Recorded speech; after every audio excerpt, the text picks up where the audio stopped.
with 3 students, and is writing about Toronto's soundscapes, and I'm sure we'll have a stimulating presentation. It's all yours, Fiona. I'll serve, I think, what is it, 20 minutes or something? Yeah, 20 minutes and then 10 for questions. I'll try to keep you 20 minutes more or less. Yeah, great, perfect.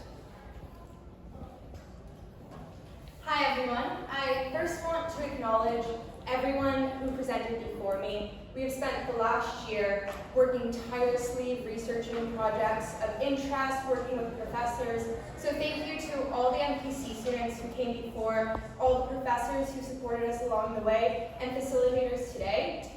Without you guys, this presentation wouldn't be possible. Without my peers, I would not be able to be here today. So thank you all. Now, let's begin to Toronto's Amphitheater, Sound, Silence, and Belonging. This is going to be an exploration of sonic environments in Toronto and how they intersect with policies, bylaws, news stories, and other moments of truth and defining spaces in Toronto. So, does this work? It should. Oh, there we go. Okay, well, beginning, we are going to talk about my agenda. So first, I want to talk to you all about how I came to this problem, why I wanted to look at sound specifically in Toronto, and then we're going to look at a more focused way I could look into this research, the questions that I propose to help guide my literature review and the people I chose to study, and then finally this immense analysis of an acoustic ecology around Toronto, and then concluding with some recommendations for policy and further research in the topic. So let's begin. Problems to address. I don't know if anyone came here on the subway, and if you did, I'm so sorry for your ears. Typically, when I leave my house, and I've been in Toronto for the last 6 years, I have to put on my headphones. If I walk out my door and I forget my headphones, I'm turning right back around and grabbing them. Why? Because when I walk, I can't begin to bear the amount of sounds produced by street traffic, from TTC construction, from redevelopments, and from overfilling spaces of sound on our streets. I found it to a point where I would rather go inside my own echo chamber than survey the surroundings and environments around me. And because of that, I started to think more. Who else is feeling that? I'd look on the subways and notice an increased amount of people with headphones in and a lack of conversation. When I went onto the streets, the same thing. Going out of Dundas Square on my way here, the amount of headphones in your ears and lack of eyes on the street, not listening to the cues of cars coming by or traffic, has implications not only on our daily life for our health, but also the security of safety on our streets. So past that problem of urban pollution in life and health, I wanted to look at how that affects our community and what we do to engage communities for sensory well-being. And that led me to the third problem to address, which is sound impacts our everyday life. It impacts our overall well-being and our quality of life, yet we're so quick to dismiss it or look to view visual cues before auditory cues in cities and city building. So that led me to focus in on my research questions, which have a variety of topics because I do think it's a multi-layered approach to discussing sound in cities. So to begin with, I wanted to look at the social and health implications of an overstimulated noise environment and what it means to have an overstimulated environment, how that is produced. Then I want to look at the planning practices in Toronto and specifically bylaws and city planners and what they do to help reproduce these overstimulated noise soundscapes. Finally, I wanted to look at the research in which the policies and the effects in our daily life change the way our community interacts with one another. Specifically, I believe with the increased noise in Toronto, we are less likely to speak to our neighbors, to our shop owners, and to know who we are in a neighborhood and what our neighborhood is to a city. So that brings me into the literature review. And in my literature review, again, I wanted 3 main points of discussion through a variety of thinkers that helped shape these ideas. So it was the exploration of the implications on sound with social, political, and sensory life in mind. Specifically, I looked at infrastructure, and with that, I looked at key thinkers of Jane Jacobs and Peter Molwitz Jane Jacobs is a phenomenal Canadian historian and urban planner, both not by practice through writing and trade, and she helped define a lot of topics about community-oriented streets. Peter Molwitz looks at gentrification in cities and how cities have grown to become gentrified spaces that erase sonic exposure. Then I look at how power is viewed in noise. So noise is politics, how construction and rebuilding and renewal risk gentrification and erasing what brings true authenticity to a city. I look at thinkers like Paul Virilio, who for decades have explored what power means in relation to cities, what it means in relation to social structures. Then we look at Marshall McLuhan, a very big communication strategist, theorist, Canadian as well, who spoke on what it means to communicate with each other and what it means to communicate within a city as well. How signals and symbols help define cities and how we learn and live in them. Finally, Naomi Klein, another great Canadian theorist, that's a big emphasis on this paper, is a theorist who looks at disaster capital and rebuilding. Specifically, her work, The Shock Doctrine, takes apart when cities go into crises, whether it's from natural disasters or political disasters, and how privatization can then capitalize and commodify cities. She looks at, for example, New Orleans and their flood, and how then privatization schools happened, and what that did to the social structure post that, and how it then builds a social structure years to come. Finally, linking in infrastructure and power, I look at how that then creates belonging in a city and spaces.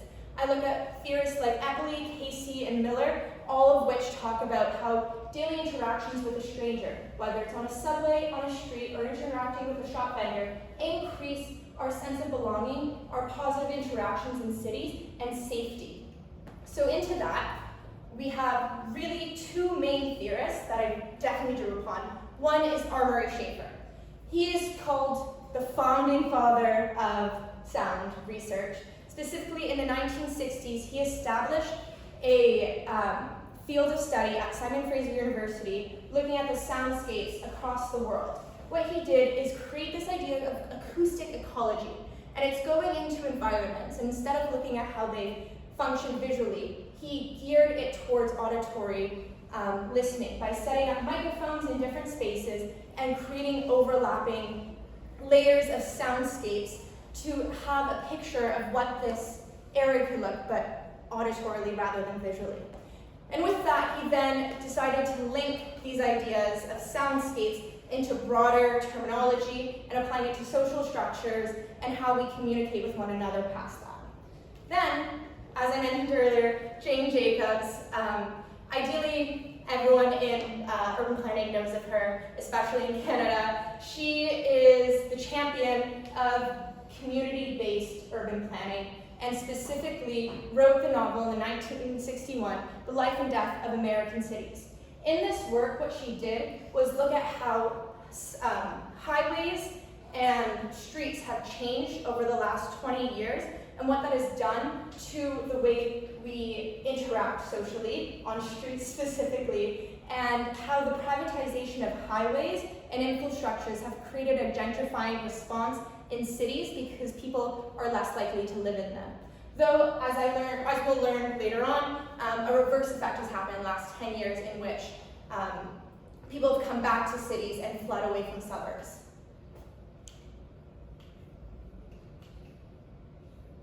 All right, so what this did is created a multi-layer relationship and interdisciplinary study between communications, sound, and urban planning studies. These three topics don't necessarily overlap with one another, and I found the more I researched, the less I found connections between how we communicate what in places, how places sound, and then how urban planning then adjusts for these things. And because of that, and the lack of consideration, I think we've gone to a point in which we do not consider auditory silent or auditory needs in cities, and we go to a place of learned mediocrity, in which we're fine to put in our headphones because the subway is too loud. in which we don't care that the streets and the construction is so loud because it's renewal. It's going to make the city better. But at what cost does this making the city better and improving it have to our health effects? So the method in which I discuss this, I did kind of a layered approach as well, and my work started with me going to spaces around Toronto and feeling the space itself, listening to it, understanding it, and then I'd go back and I'd bring a mic and I'd record it and I'd sit there for hours and I'd go to a new place and I'd do the same thing. And I did this for about 150 hours of recorded spaces in which I then listened back to it and heard laughters or screeches in subways or absolutely nothing in spaces that are supposed to house people. From there, I went to an autoethnographic study in which you place yourself in these spaces. So I looked at my field notes and then went into the recordings and again, situated myself in this to help decipher how I felt about these spaces. Finally, what I did with my feelings and my field notes and my sound recordings is apply it to something bigger. I didn't just want to archival my work. What I wanted to do was to analyze something much darker that was happening in the city. So I paired all of these soundscapes that I've created with news stories and political bylaws and policy rights to see basically how these spaces, whether they're publicly owned, privately owned, that transform and how sound is a vehicle to use to either exploit or help enhance a space, specifically bylaw regulations. So that brings us to our analysis, which is the mind, body, and sound. I have 5 chapters in which I talk about, unfortunately with the limited time I can't get into all of it, but it starts off with acoustic governance. And from that I look at surveillance culture and how we have an acoustic governing in terms of what we hear and what we don't hear to regulate who can come in and who can come out. Whether it's the beep when you tap your Presto Pass to indicate that you can come in, or it's a fire alarm signaling for you to leave. These are acoustic traits that help signal an idea or a message that we've just grown used to, right? So then from there, I look at how these acoustic governances then drive a complaint-driven policy. So when you're in parks, for example, what you'll see is to get people to leave parks, specifically those who may not quote-unquote belong, / homeless people, for example. Noise-driven complaints are used to remove these people, and then that policy is doubled back down on the media saying they're noisy, disruptive, and unsafe, and unruly, and those are all based off of the grounds of sound. So then that is sound being used as a way to remove and restrict people from spaces, but it's not done by government. What they do is they get us to do it for them, so they don't look like the bad guys. It comes from a complaint driven of residencies, which then, as I talked about earlier, conflates with the idea of who can belong and who can't belong, and then who gets to decide those people, right? Then what I go into is stadium economics. So I look at when you buy a ticket for a place to go to something you love, how that then in turn is used to commodify this sense of belonging so that you buy more things and you drink more and you get that merch because everyone's wearing the merch. You have to wear the merch. The Jumbotron is showing the merch. Or whether it's a hot dog at your Toonie Tuesday night at the Blue Jays game. I don't know if you guys have ever been there, but there's usually a screen that shows how many hot dogs can be ate. And if you're not one of those guys eating a hot dog, get out of the car, is basically what they're saying to you. So this goes on to how the selling of sound can be used to market our own belongings. And then I go into a privatized listening analysis in which I talk about our transport systems. How our transport has become increasingly loud for no really good reason rather than lack of spending money. And then what this does to our own sense of belonging in cities, how it makes us turn on our headphones, as I mentioned earlier, and tune out everyone else around you. What this does is it increases an individualistic approach to living in cities rather than a community-driven space, which is what cities were originally ground for. It removes the idea of speaking to a stranger and getting to learn a commodity, or a commonality, because instead you can listen to your podcast and have someone else that you've never met talk to you. Finally, I look at street level belonging, which is specific on our street vendors and anyone you go to on a sidewalk, and what that does to amplify local businesses. But then I look at how gentrification processes have been removing these local businesses in lieu of a Starbucks or Tim Hortons, because that is what is more sonically or visually appealing. But what it does is it decreases our acoustic well-being in terms of having a diversity of sound. So policy and restriction was a really, really big focus in my pairing of sound. I specifically in each chapter looked at a bylaw, a noise policy, or a place in which complaint-driven reinforcement is used to govern who is heard and who is not. So bylaws and permits are symbolic limits. They mark a policy or a law that has been discussed with public officials to then reinforce to us, the public. With that law and permits, we then go into complaint-driven reinforcement, as I mentioned earlier. So with these bylaws and policies, we're able to then, as citizens, choose if we want these people in our parks, and if we don't.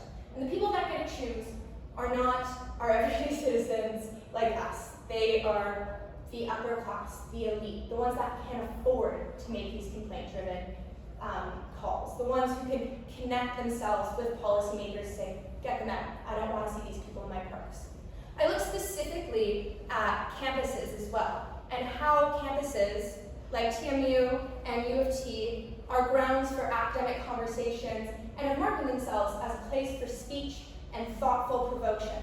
Yet, last year, when the Palestine encampments happened, that was actively dismissed and argued against with their school council. And with the president of the school came out with several different policy announcements, or not policy announcements, but press statements, and in which she wrote discussions about the disruption in noise to remove these students.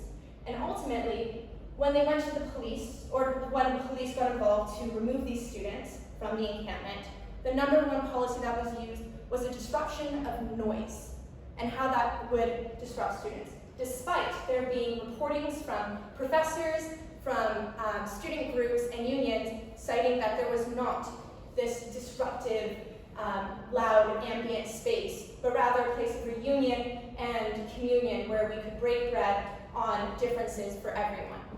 Yet still, it was viewed as illegitimate to this space. A place that's supposed to house these academic and free conversations was shut down on the basis of noise. What this results in with policy and restriction is acoustic regulation and as a social control. Specifically, it looks at how we can use acoustics to tell us who can and who can't be in a space. We built this city, 4 minutes, okay, great. Good to know. So in this, what's happened in the last 10 years is we've been here. We've been accepting these policies that have happened. We haven't challenged it because there's a lack of social and community autonomy in these neighborhoods. With the increased sanitization of soundscapes and tuning in with your AirPods and tuning out of your environments, we're no longer likely to talk to your neighbor about something that you really don't like in the park and then have a town hall about it and then bring that forward. Instead, what's happening is a trickle-down approach. So this goes exactly against what Jane Jacobs said in a community-driven space where you're supposed to start with your complaint at a community level, at a personal level, and grow it up. Instead, how cities have been regulated over the last 10 years is someone from the federal government saying, hey, we have a housing crisis, fix it. And then that goes to the province says, fix it to the city. And then you have your city look at the 3 or 4 biggest developers, and they say, fix it. So what gets built is these shoddy apartment condos that do not reflect a holistic living space. Instead, people are housed in condos that are no bigger than a closet, contained with ceilings that have HVACs spewing noise for you, and you can't even find a safe haven of sound in your own space because it's equally as noisy in there as it is outside of it. And this is because of a trickle-down approach.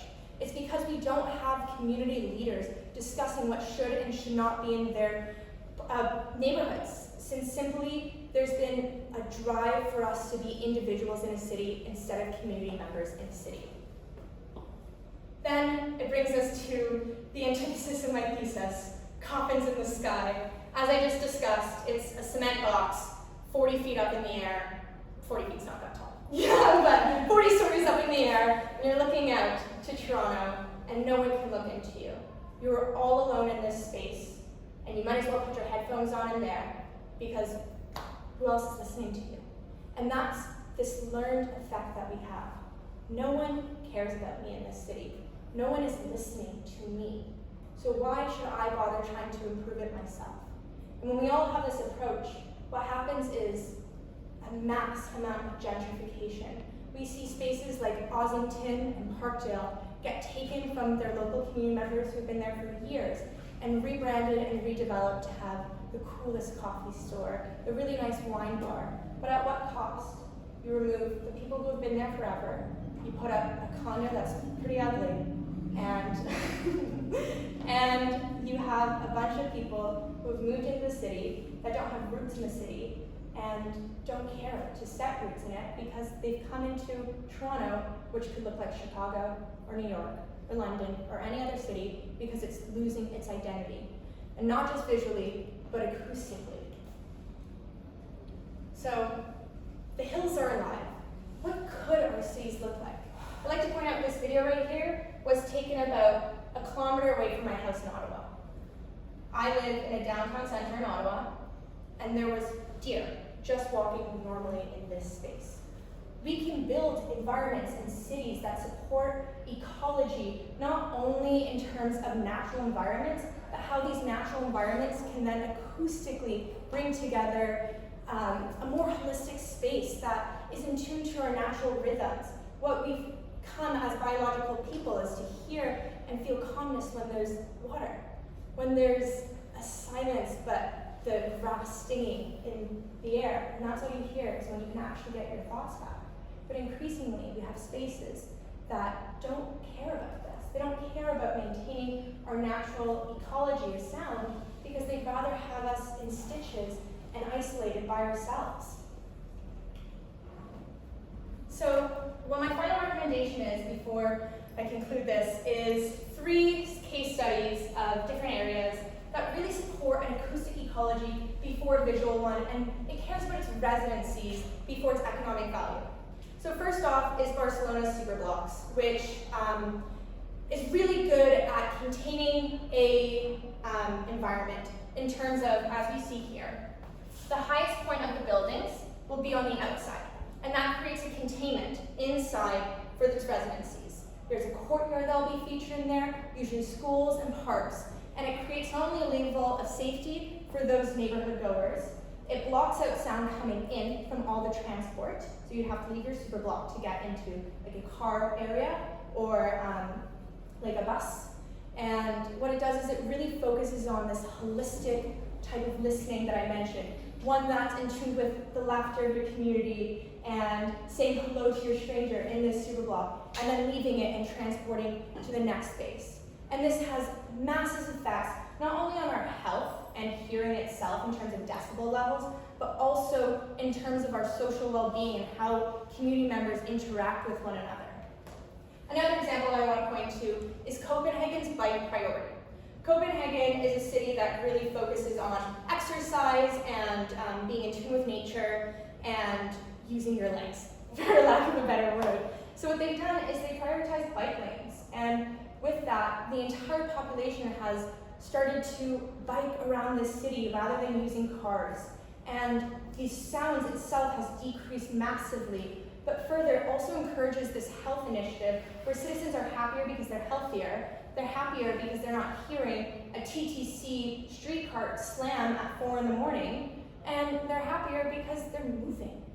And this, you hear the bikes, and you just want to continue being in this city. Finally, I'd like to look at Tokyo's trusting streets, and specifically their ability to create social trust within strangers. At the age of 4 or 5, Children in Tokyo are able to walk on the streets alone without fear of anything. I've never seen a 4 or 5-year-old walk alone in Toronto. God forbid, also. And what Tokyo is so good at doing is letting everyone know that there's a respect to come to the city, that you look people in the eyes when you walk by them, that you say hello and you respect your elders. And it's not about an individual in the city, but it's working as a collective to create the best environment. Past that, what they've done with their trains is incredible in terms of it being quiet, like dead silent. Could you imagine going to Bloor-Yonge and not hearing your subway? And that is a reality we could have. If we were to redirect where our funds go, instead of rebuilding these subway stations to look more visually appealing, we could actually use that money to re-grease our subways themselves. And that would immensely reduce the amount of sound that comes in and comes out. But no one bothers to care about these things because it's this idea that when you come to Toronto, you just have to accept the fact it's loud. But what I'm here to tell you is you don't. You do not have to live in a place in which we have irreversible hearing damage when you live longer than 5 years in this city. When you take a bicycle or you're in a downtown center, the decibel levels are equivalent to being right next to a speaker at a rock concert. That is not acceptable, and I refuse to live in a city that continues to prioritize economic value and rebuilding and construction instead of its residents and the people who have been here. Thank you.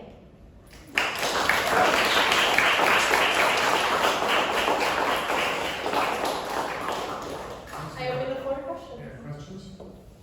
I have a couple of questions. I'm just going to go to Maggie first because I saw her hand up first, and then I'll go to you, Jack. Okay.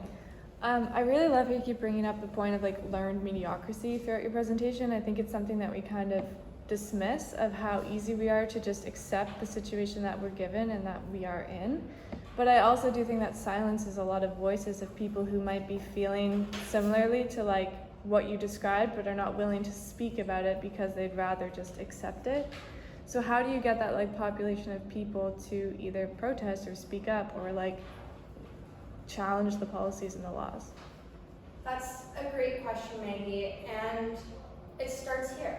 It starts having the conversation. It starts about looking at sound, or not looking, I guess hearing it, and thinking, when you guys leave this, walk outside, headphones, not on, and really hear how loud it is. Talk to your family about it. Talk to your neighbor about it. Go outside and talk to the coffee store, take out the headphones and the order, and you go, oh my God, did you hear how loud it was today? And what it does is it starts the conversation.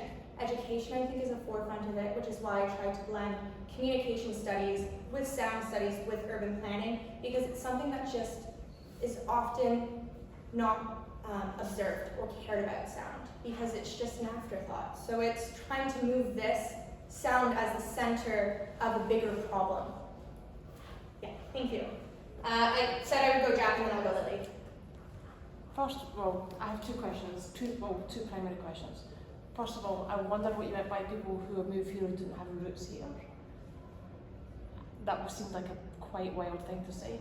But also, did you consider this from the perspective of people who maybe don't see so well and who depend on noise?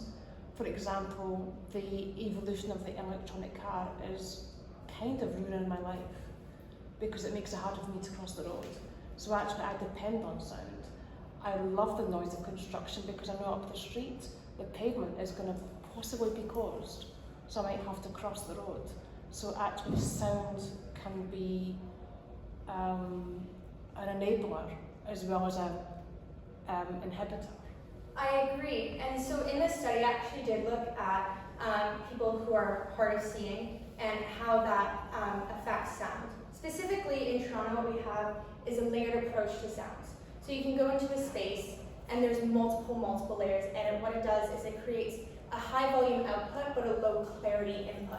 So it's harder to detect where sounds are coming from for, maybe not for you specifically, but in my studies, there's a general agreement done in 2019 by Cohen in which we had people who are hard of visual impairment be in spaces in Toronto, and have them navigate that versus a quieter area just in a suburb of Toronto.